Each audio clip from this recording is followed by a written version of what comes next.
Hello, everyone, and welcome back to Hello 50. We are so happy to have Lorraine Miano with us. Lorraine is the founder of Making Menopause Magical. This is, of course, Menopause Awareness Month in September, so we are excited to have Lorraine here to share some of her knowledge with us. Not only is she the founder of Making Menopause Magical, but she's also an author. She wrote The Magic of Menopause, which we want to hear all about that. She's got a great website.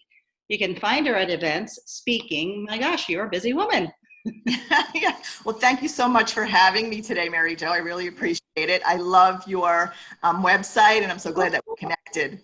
One of the things I found interesting in reading a little bit about your story is that you just wanted to get more information. Okay, well, early on, I've always been interested in health. And when I got to my mid-50s, I actually was introduced to a school, the Institute for Integrative Nutrition, which is the largest nutrition school in the world, by my Pilates instructor. Wow. She said, you need to go to this school because you're so interested. All we talked about was good health, supplements, all kinds of stuff, right? Holistic kind of options.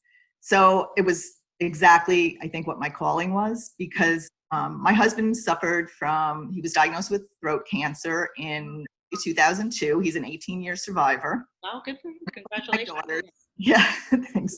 Both of my daughters were diagnosed with celiac disease in their early 20s. One was suffering from osteopenia at age 21, and the other one had severe anemia. So I knew that as a health coach, I could make a difference in everybody's life. Sure.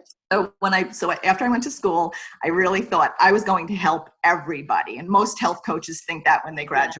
Yeah, everyone. Yeah. I realized that as I was interviewing women and getting a lot of their information, many of them were in their perimenopause years, but didn't even realize that some of the symptoms they were having were related to menopause and that they weren't getting the answers that they needed from their doctors. Basically, I had one woman tell me that her doctor told her, just suck it up. This is what happens at your age. Wow. And she started crying in the office. Oh my gosh. Yeah. Day, and I said, Yeah. There's help out there. There is no need to suffer. There's so many of us going through this, and there are answers. And there are good doctors out there too. As a matter of fact, functional medicine doctors are great because they get to the bottom of what is going on in your body. So if you need a doctor, look for a really good one. Sure. But I decided that this was what I wanted to focus on. I was already a postmenopausal woman at that time, so I had experienced many of the things that these women were going through, and I knew that I could help them. Holistic approach. That really rings true in so many different areas, but share a little bit about how a holistic approach to menopause is really important in order to make sure that we're getting the most out of our treatments or activities. Yeah. And this actually will extend to women even if they are doing hormone replacement therapy. Okay. I prefer to work with women that want to go more the holistic route totally, only because that's what I did and I would like to concentrate on that. I'm not against hormone replacement therapy. And for some women, it's just not an option. If they have a history of female cancers, either themselves or in their family, they may want to avoid that option. And plus there are side effects that affect women, and they may just not want to use hormone replacement. So holistically, we look at the whole body. Sure. Get to the root of what is causing those hormone imbalances. Instead of saying a pill for an ill, to the root of what's going on in their bodies. Because basically, many women, when they reach perimenopause, they've already created this hormone imbalance over many years. Yeah, and then and a little bit to piggyback off of that, you said women don't even realize that they're in menopause or perimenopause. And when we think of menopause, we think of night sweats, we think of weight gain, but what are these other symptoms that women are not recognizing that are all part of perimenopause and menopause? Actually, sometimes the first symptom is anxiety and depression. And women don't realize that this is a symptom of a hormone imbalance. And when we are eating these low-fat diets, our brain isn't getting the healthy fats that we need, and that contributes to a hormone imbalance also. So when they started with, reduce the fats, just eat low fat, women ended up eating not just low fat, but low fat processed foods, and that all has an effect on hormone balance. So sometimes it could be anxiety and depression. Other times it could be insomnia, changes in skin, dry mouth, dry eyes, dry angina. I know that a lot of women are afraid to even talk to their doctors about that, but that's really one of the symptoms. There's so many things that there's so many symptoms women don't realize that can be attributed to perimenopause. Right. And nutrition, it's so important, of course. I know we hear a lot about our gut health, and certainly food has an impact. Talk to us a little bit about that in terms of gut health, what we should eat, and why we should eat it. Okay. There's actually a lot of research being done right now on the connection between good gut health and menopause. Yeah. It's our microbiome, so all of our good and bad bacteria, viruses, fungi, all those things. I think we have like over 3 trillion bacteria in our bodies. And if you don't have a healthy gut, you can have either an increase or a decrease in estrogen, which leads to either estrogen dominance or other symptoms of peri and postmenopause symptoms. Yeah, interesting. Yeah, so a whole lot of information as far as making sure we have that gut health. What are some foods that you think, if you were going to say specifically, what are some things that you rely on as far as good nutrition for menopause? And actually, for good gut health, there's probably 3 things you need to concentrate on. One is, of course, your nutrition. Just as much as what you will eliminate, you want to add in. So eliminating all the processed foods, as much alcohol and caffeine as you can. Oh, no, don't tell me that. I know that's the first thing women say, don't wine, but everything in moderation. Sure. But those kind of things affect your gut. Sugar being one of the most horrible things, excess sugar. You want to eat whole foods, lots of plants and veggies, fruits, fiber. Fiber is a good way to help estrogen be balanced in your body. So eat a good amount of fiber. Other things you want to do are not have antibiotics as much as possible. If you don't have to, don't take an antibiotic, because that kills all the good bacteria, and then it takes quite a while. Take up to a year to rebalance your gut after 1 dose of it. Yeah. Take a daily probiotic. Okay.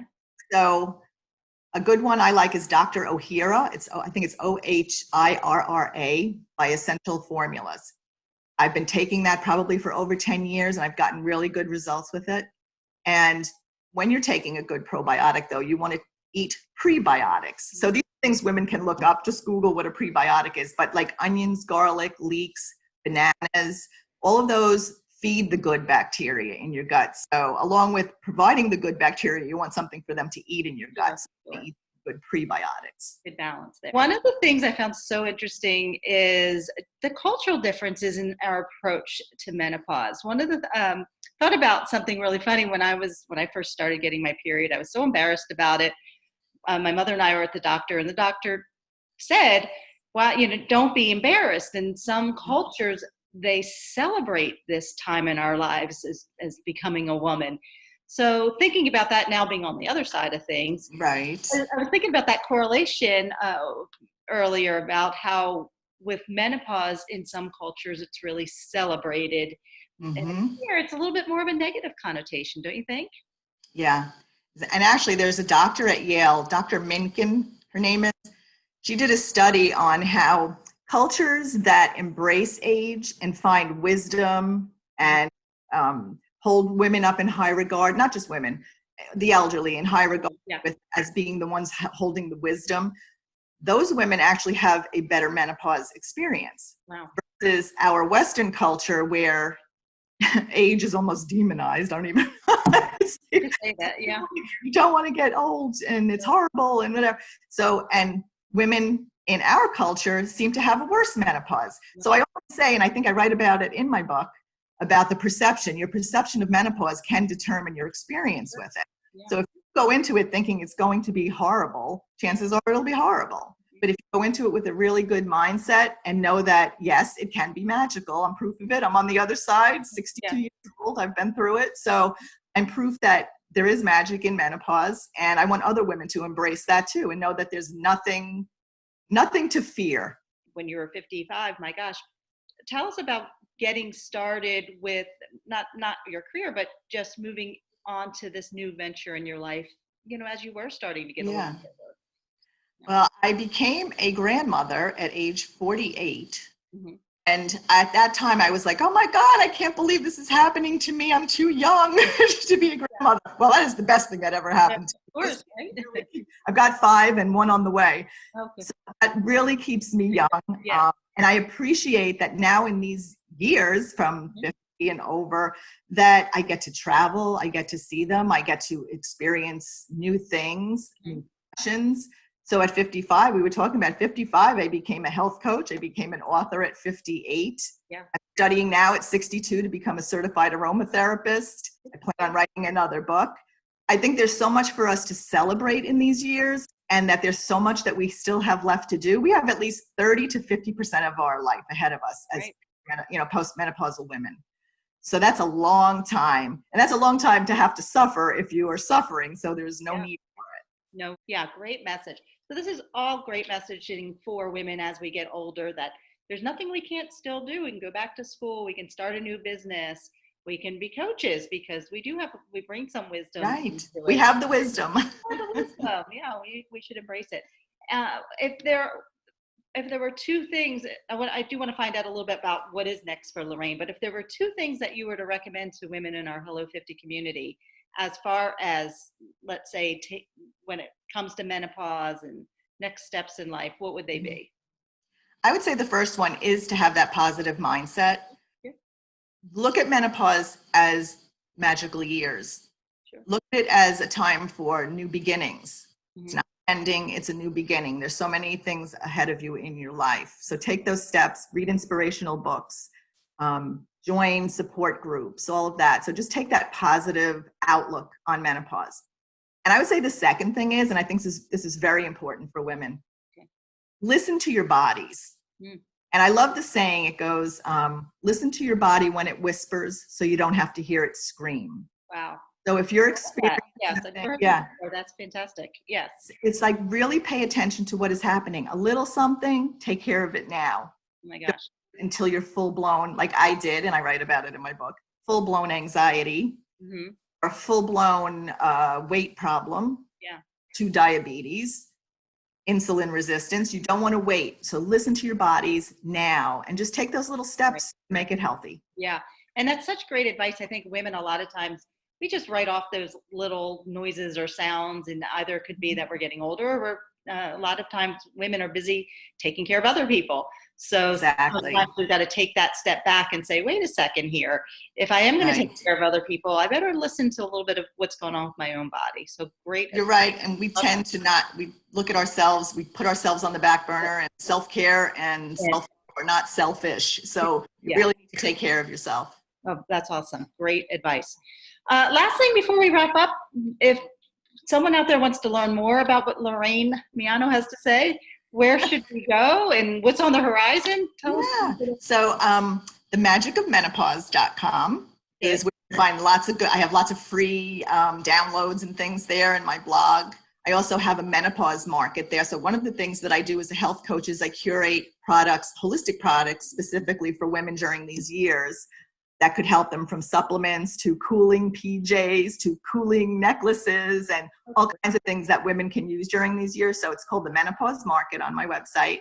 And then on Facebook, you can go to Making Menopause Magical. And I have a business page, but then I also have a group that you can join for support. And we have, you get not only support and resources from me, but from women all over the world who are in that group supporting each other, which is wonderful. So, and Instagram, the Magic of Menopause on Instagram. So I think that's how we might have discovered each other. We met on Instagram. Yes, it was. Yes. How so many of us meet these days. Yes. So I think that's, and my book, of course, you can find on Amazon. Yes, and I appreciate you talking with us. It was really great to learn a lot more about what you have to say, and there's always more to learn. So I hope everyone reaches out and finds out a little bit more about your book and your website. Thank you so much, Mary Jo. It was such a pleasure to be here, and I look forward to connecting with you more on IG.